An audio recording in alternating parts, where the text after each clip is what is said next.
continue with Yoga Vashista.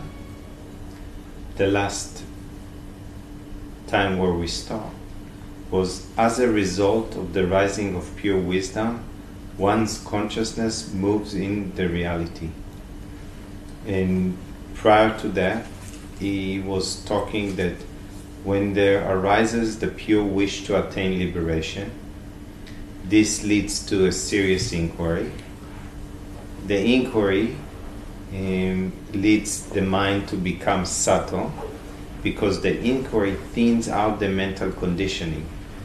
Thins out the mental conditioning, that means the tendencies get weaker, your identification with who you think you are gets weaker and weaker, and then as a result of the rising of pure wisdom, means wisdom starts to shine through in clarity. Once consciousness moves in the reality, means the mind is moving or returning into yourself. Then the mental conditioning vanishes. So as the mind returning back to yourself, and you remain aware as awareness itself, then the mental conditioning vanishes and there is non-attachment. And there is non-attachment. That means real non-attachment is when your attention or you are aware as awareness itself.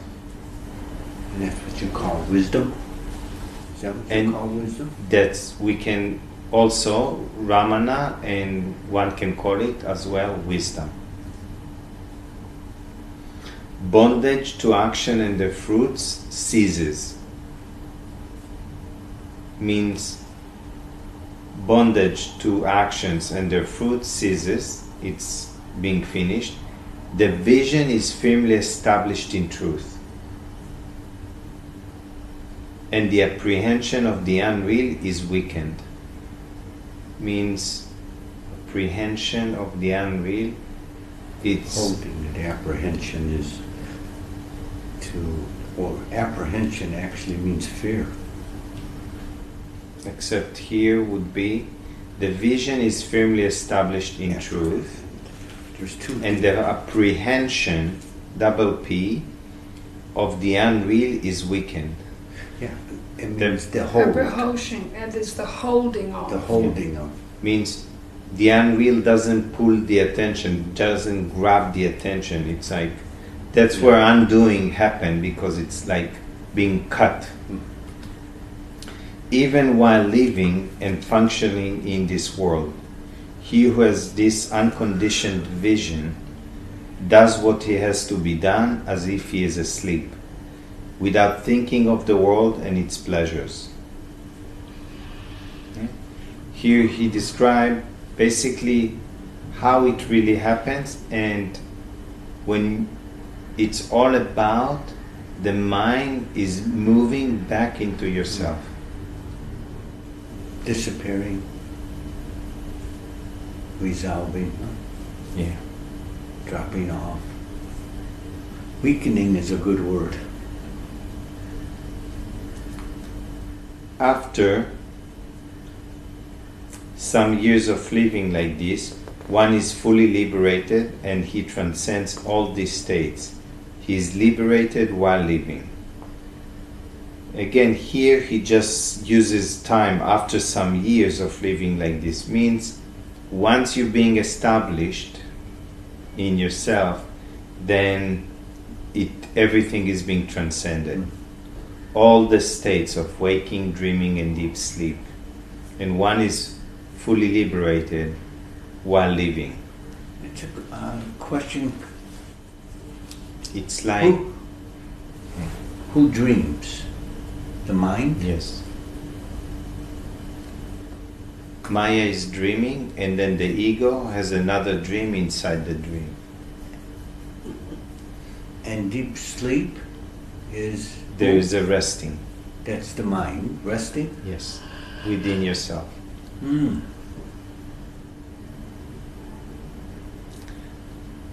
So we were being still for some time. Do you sense the presence stronger now?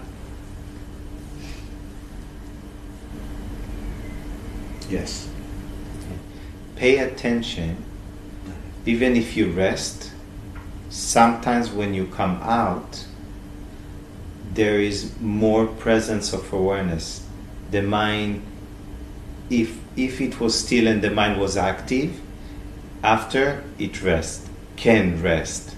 And if one is resting and then the senses open up again, yet the mind might be not so active. So their awareness can shine through effortlessly.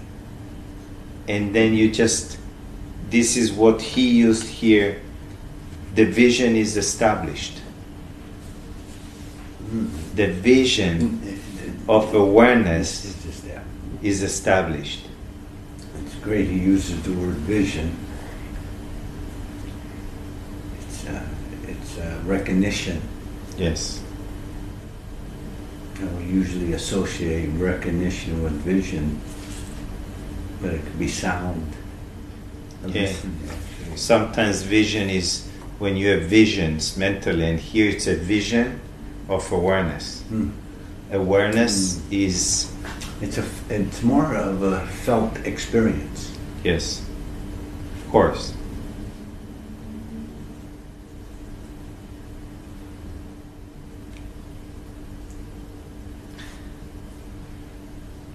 He continues, the self being one and undivided, there is nothing else worth attaining or desiring.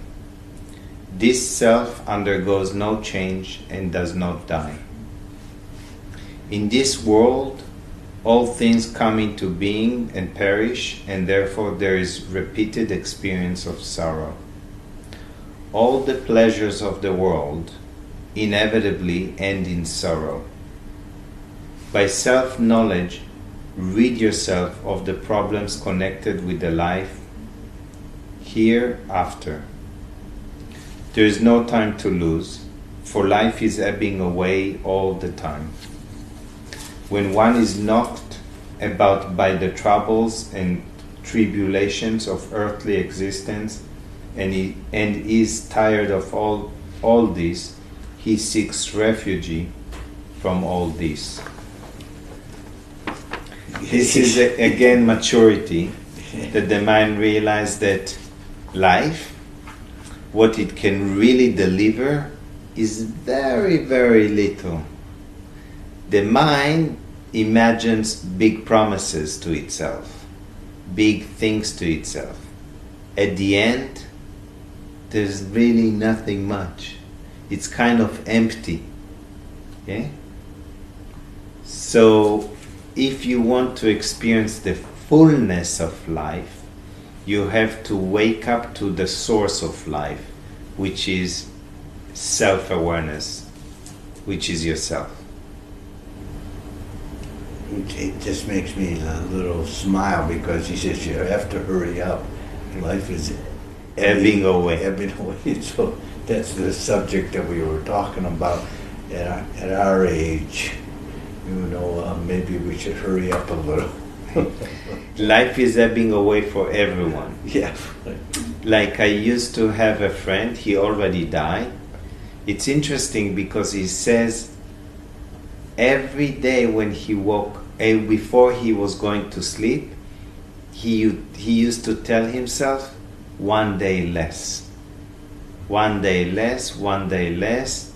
And then actually he flew to help somebody to bring a yacht from Canada, and they went out in a storm, and the three guys, a new yacht, drowned, and when the rescuers came to them already, the three of them were dead.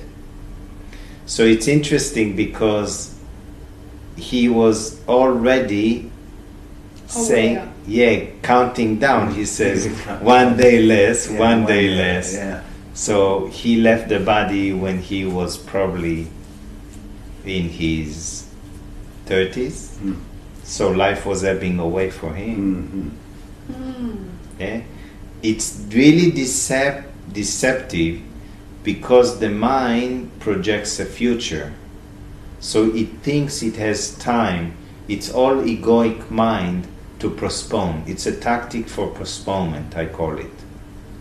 Means life is only now, a single moment. The body only knows now.